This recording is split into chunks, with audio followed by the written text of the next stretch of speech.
A Widower's First Year by John Crawford. Monday, July 27, 2015. Entry number 15. Alone in car. My wife Betty had been ill for the past year.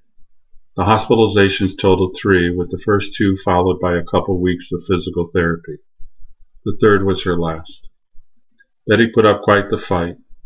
I'm proud, numb, and grief-stricken. Betty's spirit left with praise for her body's 64 years of outstanding service. She was conscious to nearly the very last. I was with her when she left her world, my world, our world, and followed her place and found her place in the spiritual realm. I must admit one of the dominant thoughts in my mind was her consistently saying over the past year, "I'm not going anywhere, John. I'll forever be the bane of your existence." I believed her. Love's fool was I.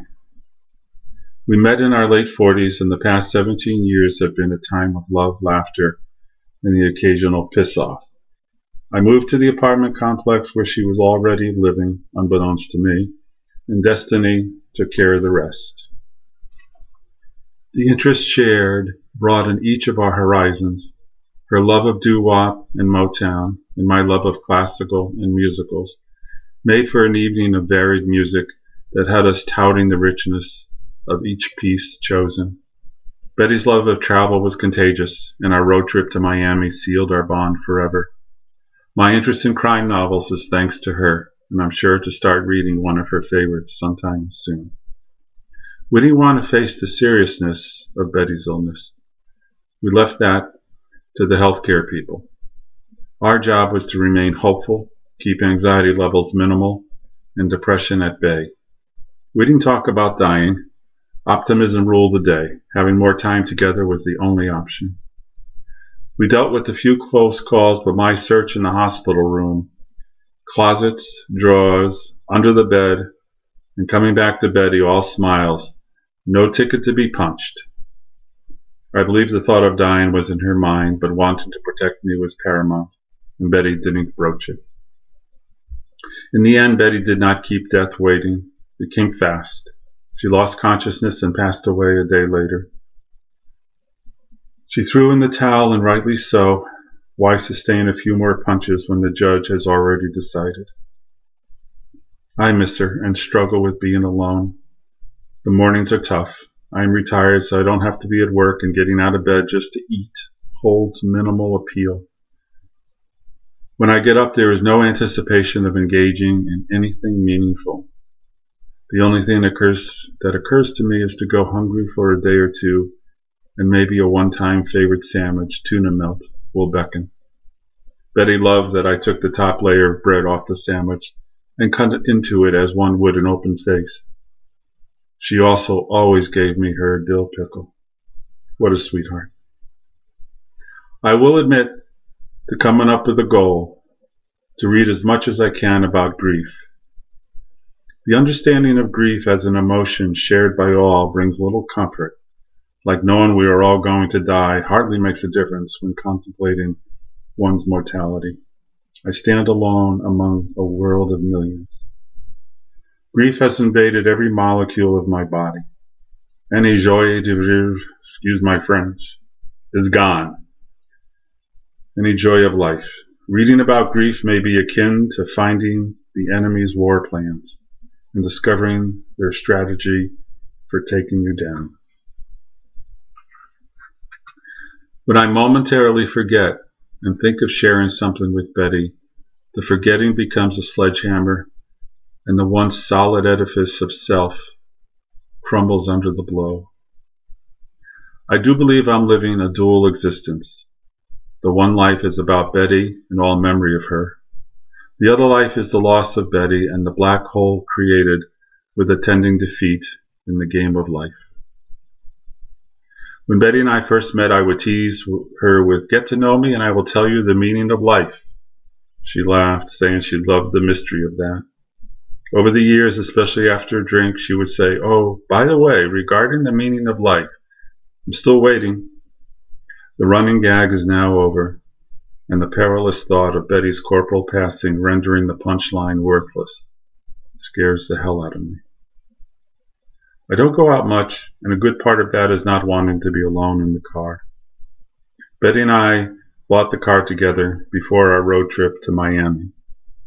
When going away on a 3-day weekend, which we did often, I would compile a list of esoteric subjects, and after a few miles into the trip I would place the list in her waiting hand with the accompanying, "Ah, my captive audience is learning." We laughed. At this time I'm in the car. I have the girls' food on the back seat. The girls are felines, beloved Enya and Tammy. I don't have much to get for myself. A half-gallon of milk and some cans of soup. I haven't gotten out of the car. It's as if I'm waiting for something, which I'm not. Through the front windshield, I look at the few trees that Betty and I could also see from our kitchen window. I remembered. Honey, do you believe there are a few leaves starting to turn, and it's only late July? I know, sweetheart. We have to report this. Who do we report this to, Betty? I don't know, John. Aren't you the guy who knows the meaning of life? You should have some idea of who to contact. You wise gal. Okay. I'll make a call. Betty, it's out of service. Who'd you call? God. Well, John, there must be some mistake. Of course, Betty. We'll try again later. Thursday, August 13, 2015, entry number 16, Earning Your Wings. There is no doubt in my mind that you are at the top of your class. I love letting my mind wander and imagine you flying all through heaven to visit the souls we here on earth consider departed. How marvelous to think of you chatting away with the singers and songwriters you met through your transistor radio and grew up with. Oh, to be a fly on the cloud. I suspect communicating is like whispers of thought, tracing arcs through the air on ribbons of light and love. Pray for me, dear heart. And considering you are a lot closer from your lips to God's ear, ask for a little more saving grace, because I'm having some real hurting times down here. In the meantime, I know the missing will be less each day I get older and closer. One more thing, sweet Betty. I suspect soon a bell will ring, so congratulations will be in order. And on that day, let my cheek feel a wisp of the wonderful air made free by your delicate wings. Sunday, August 16, 2015, entry number 17, Ocean of Grief. I meet with others who are experiencing grief, and there is no place I'd rather be or not be. I think of us being in an ocean with no boats or land to be seen. And not one life jacket among us, only each other. We clasp hands and buoy one another up, and if we feel a downward motion, the one is found, and we reach up toward the arm for a firmer grasp. I must confess I am not taking full responsibility for my life. I have given some of that over to Betty since her passing. I will not judge myself on that score, and I will just let things be.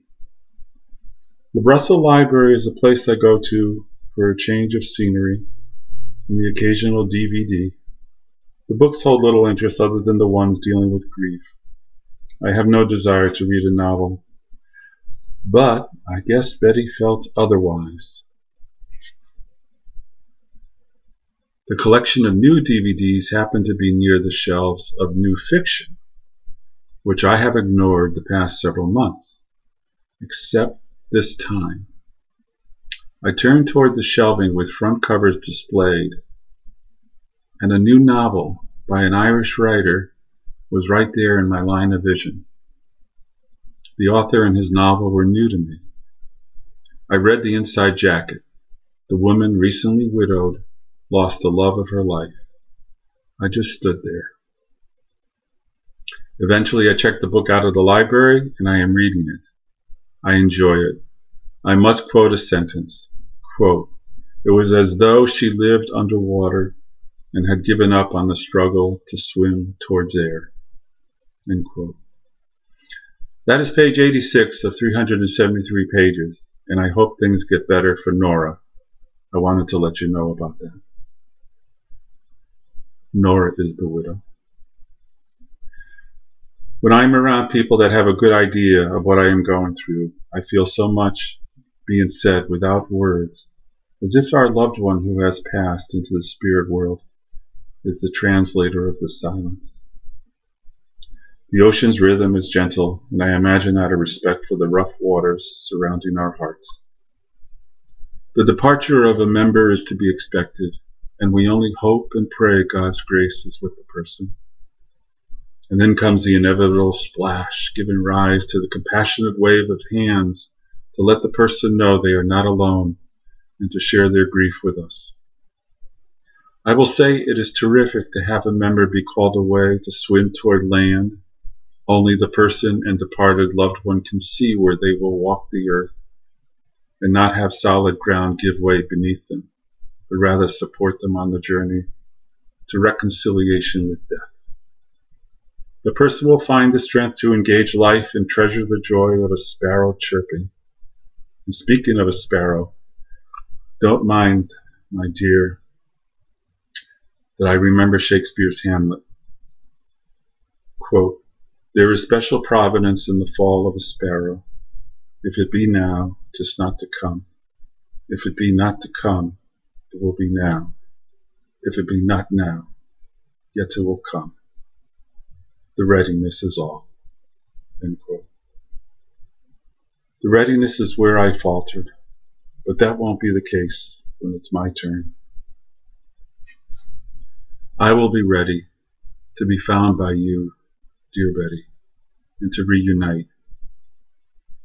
We will be in a place of eternal life where grief doesn't hold water. Love and peace, John.